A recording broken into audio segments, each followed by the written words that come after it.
Hey everyone, we're going to go ahead and get started. So this is our second PD that we've actually done in this series. Now this is a path to Google certification, and down here we have the bit.ly so you can get to this slide deck.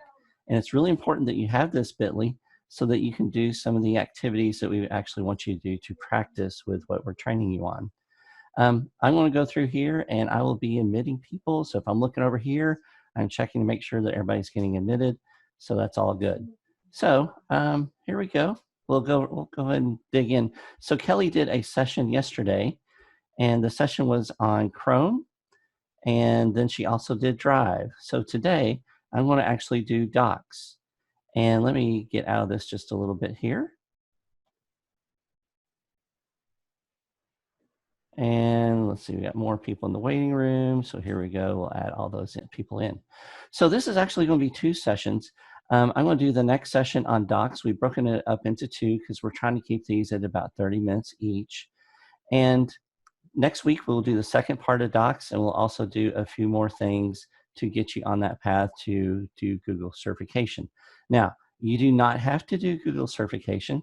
This is just some of the responses that we've gotten from teachers. We're trying to meet those needs. They've asked about it, certification, and we are taking you through some trainings to prepare you for that if that's what you want to do. Now, all of that testing will be on your own, and you can do that after we get done with this in May sometime. Now, I'm going to show you at our website where this information is and how you'll know which sessions to go to, okay? So if you go to our website, it's bit.ly/FCPS/NTI. And over here, we have teacher resources, and then you go down here to Google Level 1 certification. So once you do that, it gives you some more information about what I just talked to you about. And it also tells you which sessions is on that pathway that we're discussing. So again, this is the second session.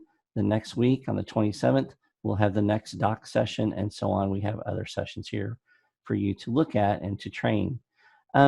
If you happen to miss a session because you're teaching kids or something crazy like that, then we are recording each of these, and you can look at our video, and we will post those probably, I would guess that we're going to post those right over here, somewhere in the teacher resources area, maybe under the Google Level 1 certification. But you'll be able to find them. They'll be easy to find.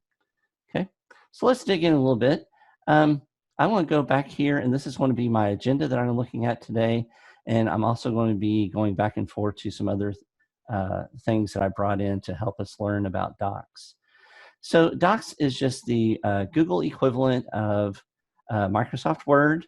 It's pretty easy to use, but there's some features on here that you need to know about so that you can do better with your kids and you can actually get prepared for that Google Level 1 certification test, okay?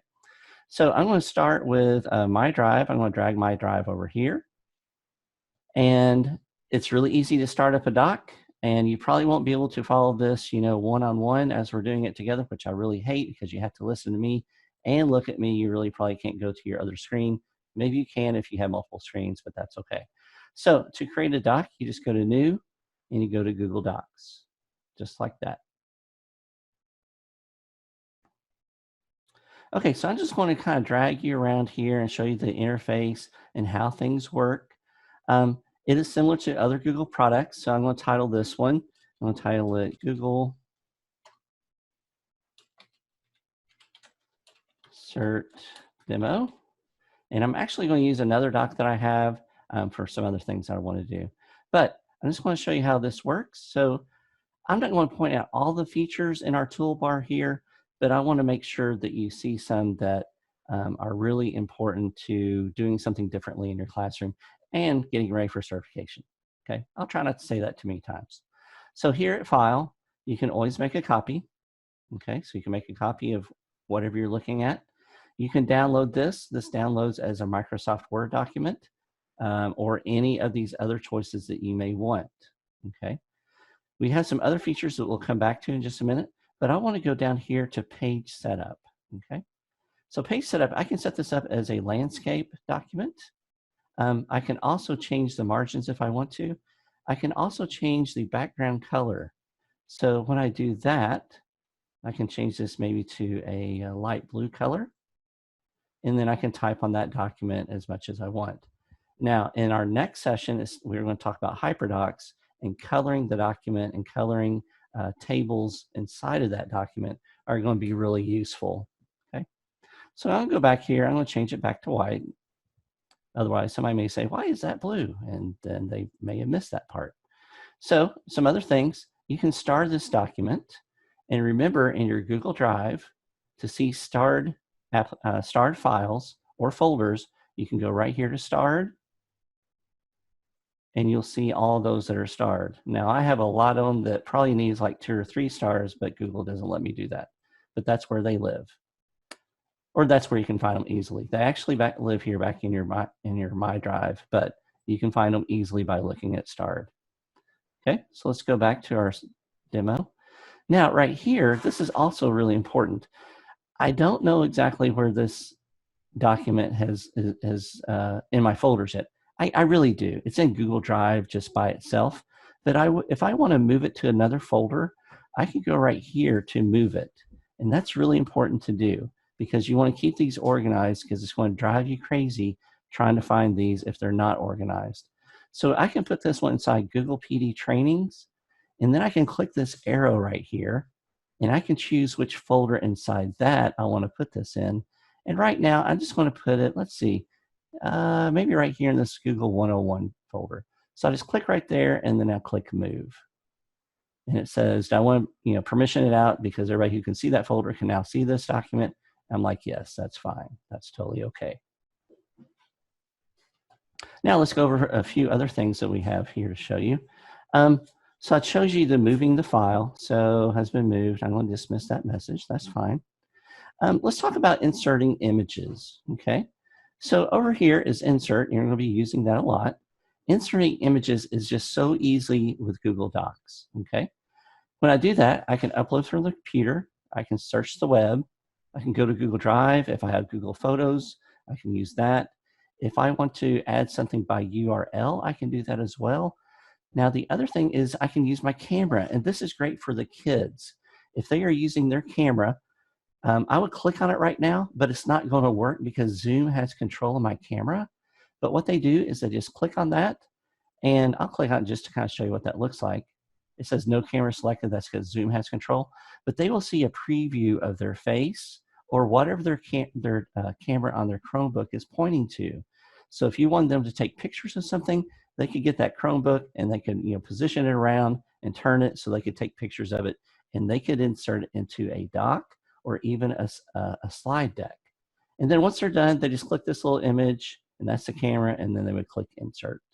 Really easy to do. I just can't do it because I'm using Zoom.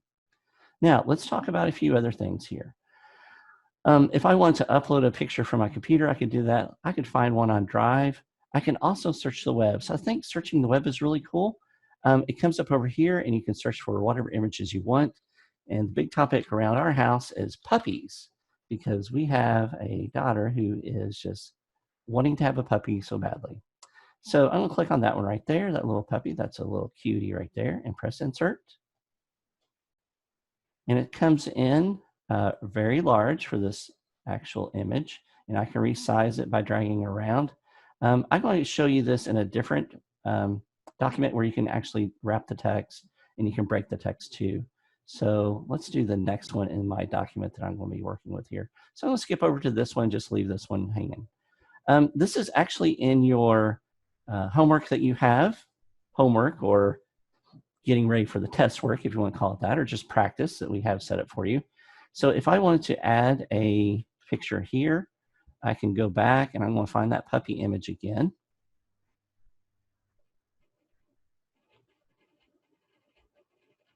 And I'll go, you know what, I'll just find this one. I like this image. Let's see.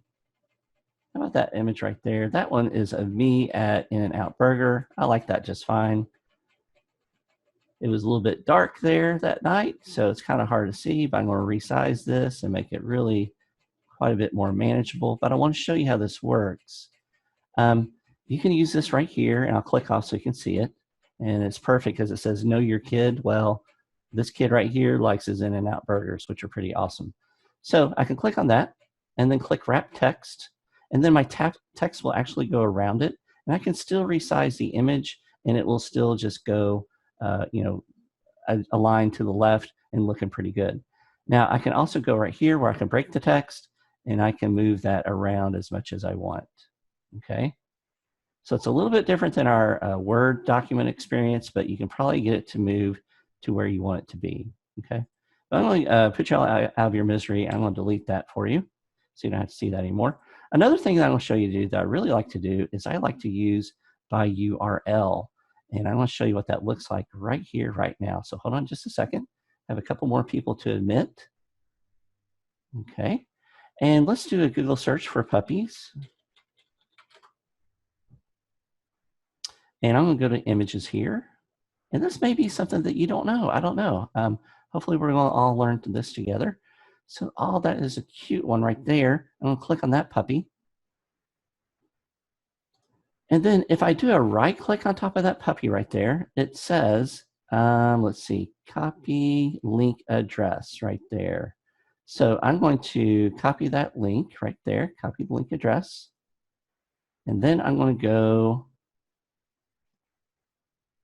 I'm sorry, not copy link address, copy image address. My bad. Copy image address. That's what I want. And I'm glad I caught that before I went any further. So I'll go back up here and go to insert and go to image and then by URL. So now I have this image address right here, and I can do a Control V to paste it in there. And then I can go to insert. Yep. Really cool stuff there. Easy to do, but that's a way to get that image, just from a website. All we did was a Google search. We found that puppy. We did a right click and then copied the image address. Okay. So perfect. We'll go back here and let's go back to where we were. So that's in there. That's great. So we did that. We did the webcam. Another thing that you can do is you can actually include animated GIFs inside this. We're not going to do that today right now, but we're going to go to our next point is to share and to collaborate. So let's go over here to where we share. Now, with your kids, they may be doing some kind of paper or essay or just answering questions on their own. But if you wanted to do a group project where they can all have a part inside an essay or some kind of document that they're working on, you can share this out. So if I go right here, if you did a group project, what I would do is I would have one student make the document, and then that student would go right in here, and then they would type in the names of the other students that have access to this document. So I don't want to bother my good friends Paula and Ashley. And I can give them rights right here. I can have them edit, comment, or just view. Well, I want them to have full control, so I can have edit rights. And I just want to give them a note. This is just a demo. Okay. Now, over here where it says notify people, if I leave that checked, they will actually get an email notification that I have shared this document with them. If I leave this unchecked like that, then they won't get a notification, but it will be shared with them. How would they know that? Well, I could either tell them, but they would also know if they're looking at this a lot. Skip invitations. Yes, I'm going to skip it. They can go to my drive, and that would show up with shared with me in the share with me folder. Okay. So they probably wouldn't know it unless you're trying to get them to get into that document. So you probably need that notification, which is really nice and easy to use. Or you can tell them to say, hey, go share it with me, and you'll find it there. Okay. All right. So now that's a great way to collaborate with your kids. And I want to show you, what collaboration looks like in just a moment. So here is another way that you can collaborate with your kids. I'm going to show you what this looks like. This is an example that I did with some teachers over at Northern. If there's any Northern today, hey everybody, we're showing your stuff. It's all right. So I can see who has actually been inside this document by looking at the revision history. Okay. So over here, there's file, and it says version history, and then see the version history here. So once again, go to File, Version History, and see Version History. I can see who's been editing this file. Now, I have taken it back to its original file and how it looks. But if I go way down here I can go back to where I did a training at Northern, and that was, gosh, that was almost 3 years ago. That's amazing. Time is flying. But this is where I let them actually get into this document and do some editing. So they actually did some pictures, they highlighted some text, they bolded some text, they put in some different links to things. And then I can go up here and I can see what happened to it next. So then we had people who moved the cup around. We made that image smaller and so forth. So you have a history over here of what is going on with that document. Now, as you follow up, I've used this for multiple groups. I probably had like 4 training groups at Northern. But up here, you can see that, I don't see it right now, but I can always restore this to the original version, okay? So if I go up here, it says right here, restored from March 5th by Jerry Broyles. I can see that everything came back, and that's exactly how it got to be to that version, okay? So at any time, you can go back in time and restore it. So if a kid comes in, or on Monday, to our physical school and says, "Oh, I don't know what happened to our project. We had it all typed out, it looked great last night." You can go in and see if somebody accidentally deleted it or if something else had occurred. You can also do that online. It's easy to do. Okay, just go into the document, check out the version history. All right, so I'm gonna go back here. And I'm going to go back to my original document that I'm working on. All right, I'm going to take out the puppy because we don't need the puppy right now. So let's talk about feedback with comments. So if this was a document, and this is just something that I borrowed from NPR, actually on their website, and I gave them credit down here at the bottom. Yep, I cited it. It's all cited down there. Good to go. If this was a student document and you wanted to do some conferencing with them, you can provide feedback with comments, okay? And to do that, you're going to use the comment feature. So over here, let's say that I wanted to say something about this line right here. I can just highlight it, and notice when I did that, this little plus button occurred, and that's so I can comment. So I can click on that, and I can add a comment like something like, "This sounds great, just needs some rewording." Okay. And then the students will see this, and if they're working on the document real time, like if they're at home and you're looking over their document because you deployed this maybe through Google Classroom, that's a huge advantage with Google Classroom. You can look at all the students and see and pop into their document and see what they're working on. And this right here, once they see that, they can go ahead and make those changes, or they can choose not to make those changes. Either way, they have the choice of this. They can go right here, and they can actually add their own comment. It doesn't show here because I'm in it, but they can hit the resolve button right here. And once they hit resolve, that is actually gone. But let's say that we had students that you made 5 or 6 different comments, and you reread their paper, after they've turned it in, and they haven't made a single change. Well, that's a problem. That's a problem. We got to talk about that. Well, all of those comments are actually saved up here. So if you go to the history, this is where you can see the history of the comments. You can see where I wrote that comment and to where it was resolved. This sounds great, just needs some rewording. So all of your comments would show up right here. And then you can have a discussion with the child as to why they didn't go ahead and make those changes that you suggested. All right, a couple other things here. And we do this with our OIT team. When we're in a slide deck or maybe even a document like this, we will assign things to different people. And to do that, we want to draw their attention to it. So let's say that we were making this, and really this was a section down here. I'm going to scroll up a little bit so you can see that a little bit better. Maybe this was a section where Kelly needs to do a little bit of work, and she just hasn't had time to do it. And I come across here, I'm like, okay, well, Kelly needs to start right here, and see that little comment pop up again? Now I can assign that to her, or at least get her attention. All I have to do is press the shift and then the plus. So again, I'm looking at the little plus equal sign button on my keyboard, and I'm pressing shift and plus, and now I can type in her name. And again, it's bringing up Fayette County email addresses already.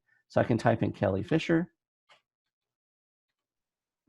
and just wait till Kelly populates. And here we go. I'll click on that. And then I can add a little comment.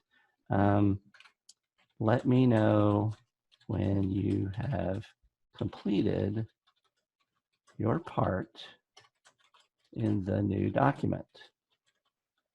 And so I don't freak her out, I'll just put just a demo. Okay, something like that. And then I can click on Assign to Kelly. And it says this person will be notified and responsible for marking as done. So then I click Assign. And now that is assigned to her. And she is actually getting an email letting me know, or letting her know, that she's been assigned something to do here.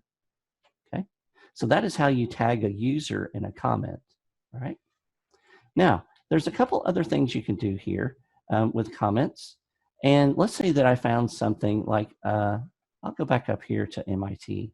Well, maybe whoever's writing this needs to talk a little bit more about MIT, and they're not really sure where to go. Well, you can go find MIT on the web. So here it is.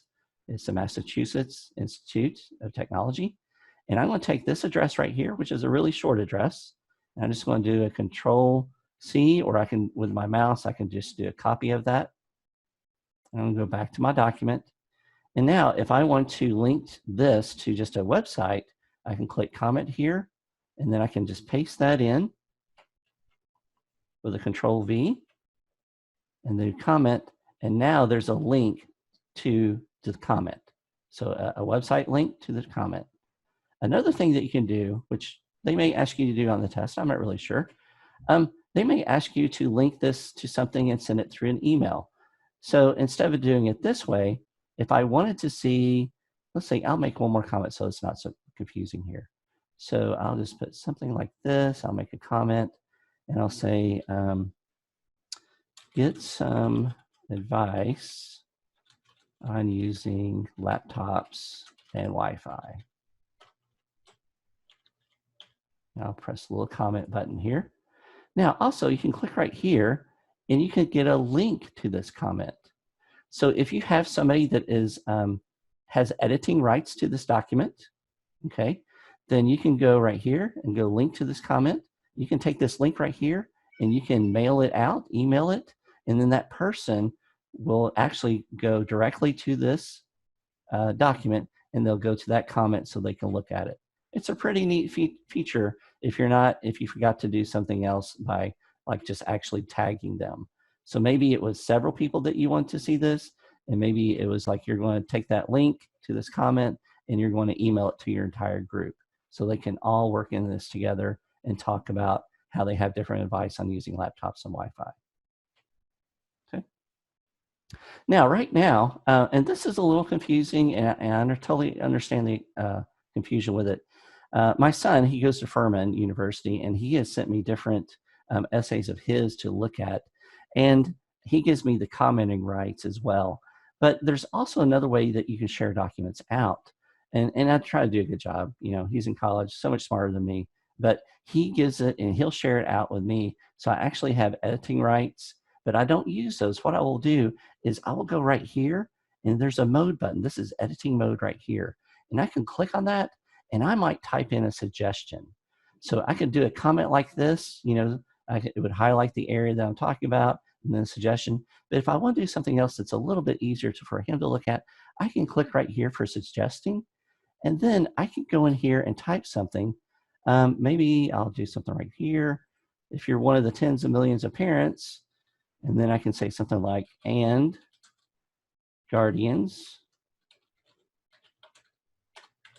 grandparents,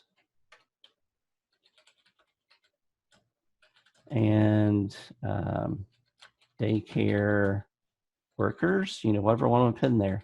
It now becomes this that is a suggestion, and I need to do a little bit better there. Now it's green, it's a suggestion, and he can come by, and if he wants to use that, then he can just press the check mark. Okay, if he doesn't want to use that, he can just press the X, and then all of that will go away. So that is just a difference in how you would go about doing this. You can do the suggesting here with editing, or you can just make it a view so they can read or print the final document. that would give somebody different rights in how you're sharing it. So remember, when you go to share and you're choosing to share this with somebody, I could go right here and find Josh Rayburn, and I could go right here and just give him viewing rights, okay? So he wouldn't have the choice of actually going here and toggling here. He would only have viewing to look at, okay? All right, I have one more thing that I'm going to show you today, and it looks like I'm right on time. I have 25 minutes into this. That's pretty good. We're trying to make these 30, and that is Google Translate. So Google Translate, it is using, well, guess what? Google for translating, which we know is not perfect. It's not 100%, but it's probably a lot better than what we can get by doing anything else that we know of. And it's easy to do here. So if I go over here to Tools, and I go down here to Translate Document, I can take this document, and now it says create a translated copy of the current document. I may want to put something like this at the end, like German edition, okay, to let me know that this is the German edition.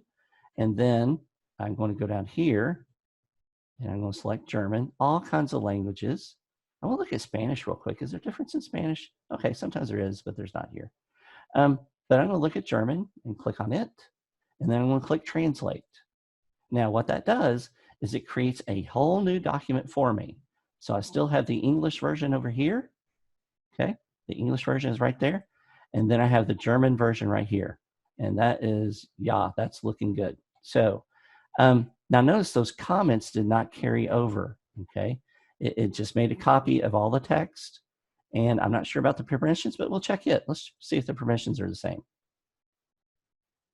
Nope, the permissions are not the same because I shared the other one out with Kelly and Ashley, and they're not showing up here. So it's a brand new document. Guess what? It's titled this correctly from my other document, and then I have German edition at the end there. So that is how you use Translate. Okay, really easy to do. So let's go back to our original slide deck here. And these are the things that I went over with you today. And hopefully I covered all of them well enough so that you can carry on and do a good job. But here are some practice tasks for you to do. And if you have any trouble with these, feel free to reach out to me or Kelly or one of the other OIT people. And it shouldn't take you very long to do these, probably 10 minutes. But here's the thing that it's in here. You may like, I don't want to really share this out with a coworker. Please do. That is the number one thing that we want you to do, because we want you to have that interaction back and forth with that other person. That's how you're going to be able to see things in a student way. Okay, so if you get them into like Google Classroom with you, one of your friends is a teacher, but you want them to be a student inside your classroom, you all can talk about how that works and how things actually function inside Google Classroom. It's really going to help you with your troubleshooting.